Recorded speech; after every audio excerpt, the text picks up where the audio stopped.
दीपक सिंह मतलब कि पूरे बिहार और जितना लोग पवन सिंह को जानता है वो एक ही चीज जानता है कि दीपक सिंह लेफ्ट हैंड या राइट हैंड या एक स्तंभ है पवन सिंह के लिए। तो पवन सिंह के लाइफ में दीपक सिंह का क्या रोल है आपके नजर? देखिए, दीपक जी के बारे में जहाँ तक मनीष कश्यप नाम जानते होंगे, कैसे इंसान है वो भी जानते होंगे और अभी तत्काल में बीजेपी में शामिल हुए हैं, उस पे क्या कहिएगा? क्या कहिएगा इस पे? ये बड़ा बोलापन है, बहुत ज़्यादा बोल लीजिए करनी कुछ, जबकि हम लोग बीजेपी के खास सिपाही हैं। हमारे गांव का 50% विजयी है वहाँ से। निर्दलीय चुनाव जितना इतना आसान है मोदी के लहर में, लेकिन पवन के लहर में किसी उसको हरा देना भी बहुत बड़ी बात है। साथ हो गए ना दोनों? अब दोनों साथ हो गए, लेकिन अभी कि पवन सिंह पे आरोप प्रत्यारोप लोग लगाता था कि पारिवारिक जीवन इनका सही नहीं है, तो अब देखते हैं कि मतलब जो भी प्रॉब्लम था वो भी सोल्व हो गया, तो इससे भी तो गांव वाले खुश ही होंगे। देखिए, पारिवारिक जीवन में सबके जीवन में क्या है ना कि अनेक प्रकार की समस्या आती है और कठिनाई में आदमी को संघर्ष करना पड़ता है। अब ये दोनों पक्ष उनके जीवन का मामला है, इसमें क्या हम लोग कुछ नहीं कर सकते। तो साथ हो गए ना दोनों? अब दोनों साथ हो गए, लेकिन अभी भी क्या होगा उसका तो हम लोग नहीं बता सकते हैं। लेकिन अभी हम लोग का आशीर्वाद रहेगा कि जीवन मने खुशी से बीते और आगे उन्नति करें। जो भी व्यवधान उत्पन्न हुआ उसको भुलाकर एक दूसरे के साथ रहें और समाज में अच्छा संदेश जाए, यही हमारा कहना है। अच्छा, हमारा नाम जयप्रकाश सिंह उर्फ शोभा सिंह, ग्राम जुकहरी। सुने कि आप प्रचार में भी गए थे? जी, कल प्रचार में भी गए थे। कैसा माहौल है? बहुत बढ़िया माहौल है। पवन के प्रति कुशवाहा समाज के लोग भी बहुत जागरूक हैं, यादव समाज के लोग बिल्कुल साथ में हैं, बाकी और छोटे जातियों के लोग साथ में पवन का कंधा से कंधा मिलाकर वोट मांग रहे हैं वहाँ लोग। कल हम चुनाव में इस चीज़ को देखे, लगभग मान के चलिए 200-400 लोग साथ में घूम रहे हैं पैदल। हम लोग कल पैदल यात्रा में ही थे, लगभग 10-15 गांव तक हम लोग पैदल यात्रा किए। तो सभी जातियों को लोगों का वोट वहाँ मिल रहा है और पवन सिंह इस बार 100% विजयी है वहाँ से। निर्दलीय चुनाव जितना इतना आसान है मोदी के लहर में, लेकिन पवन के लहर में किसी उसको हरा देना भी बहुत बड़ी बात है। मतलब पवन के लहर भी मोदी की लहर दोनों बीच में टकराएंगे। जी, मोदी जी कब तक मांगिएगा मोदी के नाम पर वोट? इस बात को समझ रहे हैं ना? ये आप एक केंद्रीय मंत्री होकर अपने क्षेत्र में एक रोड, रास्ता, नाली गाली, कॉलेज या कोई भी हॉस्पिटल वगैरह कुछ भी विकास किए ही नहीं है। उस क्षेत्र में घूम कर हम आ रहे हैं। आप उसके बाद भी मोदी जी के नाम पर आप, जबकि हम लोग बीजेपी के खास सिपाही हैं। हमारे गांव का तमाम लोग बीजेपी के वोटर हैं। आरके सिंह जी, आरके सिंह यहाँ से हैं। लेकिन कब तक मांगिएगा मोदी के नाम पर वोट? मोदी जी थोड़ी कहे हैं कि आप यहाँ विकास न कीजिए और दिल्ली में बैठिए, हवाई आइए, मोदी के नाम पर वोट मांगिए। ऐसा संभव है क्या? वहाँ का जनता समझ चुकी है कि पवन के आगे कोई है नहीं। एकदम माहौल बांधले हैं एकदम। अब इस पर आप कभी वहाँ जाइए और जनता से पूछिए। जनता एक बच्चे, एक लेडीज़ जो छोटे वर्ग के हैं, जो कुशवाहा समाज के हैं, जो जादव वर्ग के हैं, सभी लोग टूट पड़े हैं पवन के पीछे। ऐसा नहीं होता है कि जैसे उपेंद्र कुशवाहा बोल रहे हैं कि ग्लैमर की दुनिया से आए तो थोड़ा सा भीड़ सिर्फ रहेगा, भीड़ और वोट में अंतर होता है?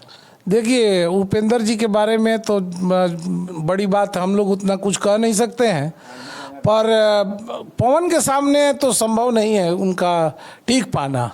ये आप 2 तारीख को देखिएगा, चुनाव तो 1 तारीख को है, 4 तारीख को जैसे आएगा, हमको जहाँ तक उम्मीद है उपेंद्र जी के वोट से 5 गुना ज़्यादा वोट है पवन का। आप यहाँ से गए चुनाव प्रचार में, मतलब आप गांव के भी तक क्लोज हैं, तो आप ये बता सकते हैं कि निर्दलीय जीत के वो कहाँ जाएंगे?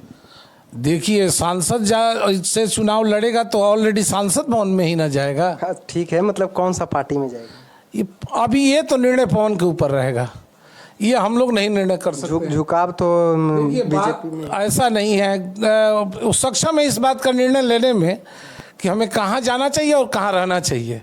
इस चीज़ का वो सक्षम है निर्णय लेने में। पवन सिंह बोलते बड़ी कम है और नेता को चाहिए बोलना थोड़ा सा ज़्यादा, क्या कहिएगा इस पर? ये बड़ा बोलापन है। बहुत ज़्यादा बोल लीजिए, करनी कुछ न कीजिए। वो बोलता कम है, करता ज़्यादा है। आप देख लीजिए, कभी भी पीछे का इतिहास देखिएगा, पवन सिंह अपने नाम का व्याख्या नहीं करता है, करनी से दिखा देता है कि कितना हम स्टार हैं, कितना बड़े। सच्चे बताइएगा, गौवा के लिए कुछ किए हैं? बिल्कुल किया है। आप जिस रोड से आए हैं पवन के माध्यम से ही बना हुआ रोड है। तो आप इस चीज़ को मानिए, ऐसा नहीं है कि किया नहीं है, बहुत कुछ किया है। कहिएगा काराकाट के वोटर से क्या कहिएगा? वहाँ के तमाम वोटरों से अपील है कि आप किसी के झांसे में न पड़िए। और जो है, पवन एक ऐसा वहाँ से निर्दलीय प्रत्याशी है जो जीतेगा तो 100% काराकाट के लिए जो है जितना उसके पास समर्थाय है उतना ही विकास ज़्यादा करेगा। इस बात को सभी लोगों ने ये बात को समझदारी तो ऑलरेडी वहाँ की जनता समझ चुकी है कि पवन ही विकास का ये होगा। आने वाला समय में उपेंद्र कुशवाहा के प्रचार में हो सकता है आपके आर.के. सिंह, ये कौन है, मनोज तिवारी, निरहुआ और रवि किशन, उसके साथ ये मनीष कश्यप, और उसके साथ आप सबका सबसे बड़ा नेता जो राजनाथ सिंह, ये सब आएंगे तो राजपूत वोटर भी कैसे ना देगा बीजेपी को वोट? बात ऐसा है, देखिए, जहाँ तक मनोज तिवारी जी का बात है तो ये बात जान लीजिए आप, जब ऐसा स्टार्डम है पवन का, जो मनोज तिवारी खुद अपने चुनाव में बुलाते हैं। आज जो लोग आसनसोल से भी उंगली उठाए थे, वो भी अपने चुनाव में पवन का स्टार्डम बजाए हैं, तो आज वो सांसद बने थे और मंत्री बने थे। करेगी, चूंकि बीजेपी का प्रत्याशी तो है नहीं, उपेंद्र कुशवाहा जी आरएलएम का एक प्रत्याशी हैं। अब गठबंधन में कौन आता है, क्या प्रचार करेंगे, लेकिन एक बात जान लीजिए, पवन का आंधी है। इस आंधी में तो संभव नहीं है कि कोई उसके आगे टिक पाएगा। जैसा कि आपसे बातचीत करने के दौरान हमें समझ में आया कि आप राजनीति को समझते हैं और ना कि आरा और काराकाट पूरे बिहार और देश की राजनीति समझते हैं। तो हाल ही में एक बहुत बड़ा उलटफेर हुआ है, मनीष कश्यप नाम जानते होंगे, कैसे इंसान है वो भी जानते होंगे, और अभी तत्काल में बीजेपी में शामिल हुए, उस पे क्या कहिएगा? देखिए, मनीष जी का जो है पूरे भारत में एक बड़े यूट्यूबर के नाम पर लोग जानते हैं उनको, और बड़े यूट्यूबर के नाम के साथ साथ मनीष जी का पूरे जो है, जो पिछला प्रकरण हुआ था उसमें पूरे भारत के लोग उनको जाने। और चूंकि बेतिया से वो बहुत प्रबल दरबारदार थे, भाजपा में अभी शामिल हो गए, बसपा से टिकट भी उनको कन्फर्म हुआ। इस पर हमें कुछ नहीं कहना, मनीष जी सक्षम है इस बारे में निर्णय लेने में, जो उनको उचित लगा वो निर्णय लिए। जिसे कि कहा जा रहा है कि जो मनीष कश्यप का सपोर्टर थे वो विरोध कर रहे हैं कि क्यों बीजेपी में शामिल हो गए। क्या ये डिसीजन आपके नज़र में कैसा है? देखिए, इस बारे में तो जनता से वो तो चुनाव के लिए अपना वोट मांग रहे थे, लेकिन अगर भाजपा में गए हैं तो हो सकता है कि वहाँ के जनता के प्रति और ज़्यादा कुछ काम करके दिखाएं, क्योंकि सरकार भारतीय जनता पार्टी का बनने जा रही है। मनीष कश्यप कैसे आदमी? मनीष कश्यप कैसा आदमी? बहुत अच्छे आदमी है। कैसे? देखिए, आज तक तो हम लोग चूँकि उनसे पर्सनल मिले नहीं हैं, लेकिन मीडिया के माध्यम से तमाम जगहों से और न्यूज़ चैनल के माध्यम से उनके बारे में जाना है, तो उससे हम आपको बताते हैं कि उनका सोच विचार अच्छा है। मतलब देश और धर्म के लिए सशक्त और खड़ा रहते हैं मनीष कश्यप। बिल्कुल, जाति पाति नहीं करते। जाति पाति से हटकर ही कोई भी राजनीति में जब आता है तो जाति से ऊपर उठकर ही आता है। आज जो पवन आज इस सांसद के चुनाव में हैं, पहले भी अभिनेता थे या फिर सिंगर थे, तो सिंगर का कोई जाति धर्म नहीं होता है, वो जाति धर्म से ऊपर उठकर है। दीपक सिंह, मतलब कि पूरे बिहार और जितना लोग पवन सिंह को जानता है वो एक ही चीज जानता है कि दीपक सिंह लेफ्ट हैंड या राइट हैंड या एक स्तंभ है पवन सिंह के लिए। पवन सिंह के लाइफ में दीपक सिंह का क्या रोल है आपके नजर? देखिए, दीपक जी के बारे में जहाँ तक बात है, वो आप कह सकते हैं राइट हैंड लेफ्ट हैंड। हम लोग जहाँ तक जानते हैं कि पवन के खास मित्र हैं वो, और भाई मित्र कहिए या उनका जान कहिए, और राइट हैंड और लेफ्ट हैंड के बारे में हम लोग नहीं जानते हैं। और जहाँ तक दोस्ती का बात है, ये प्रमाणित है, इतिहास गवाह है, दोस्ती में लोग जान दे जाते हैं।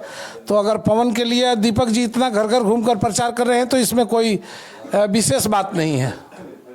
तो अभी हम पवन सिंह जी का गांव में थे, एक बंगला पे।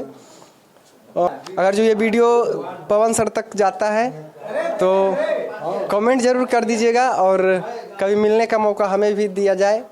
Thank you so much. जय हिंद, जय भारत।